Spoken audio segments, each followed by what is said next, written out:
আসসালামু আলাইকুম সম্মানিত দর্শক, গড়গাঁও গ্রামের 120 ফুট রাস্তা ডানে কাজ শুরু আজ থেকে। আজকে সর্বপ্রথম দিন আপনারা দেখতেছেন, এখান থেকে প্রায় 120 ফুট রাস্তা পাকার থেকে। তো দেখান সামনে আরো দেখেন, সর্বপ্রথম বালু দিয়ে নিচটা বড় করা হইতেছে।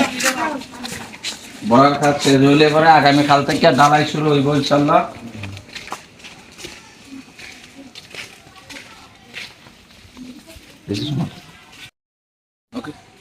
গড়গাঁও গ্রামের যে মধ্যখানে, যে গ্রামের মধ্যখান দিয়ে যে রাস্তাটা গেছে, এটা ওই রাস্তাটা। এখন বর্তমানে 120 ফুট রাস্তা কাজ হইতেছে। ইনশাল্লাহ আশা করি এইভাবে স্টেপ বাই স্টেপ আরো পরবর্তীতে আরো সামনে যাইব রাস্তা ঢালাই, ওই সামনের পাকার থেকে ঢালাই রাস্তা। এখন বর্তমানে এই পর্যন্ত ওই যে সীমানা দেওয়া হয়েছে 120 ফুট, পাশে প্রায় 10 ফুট।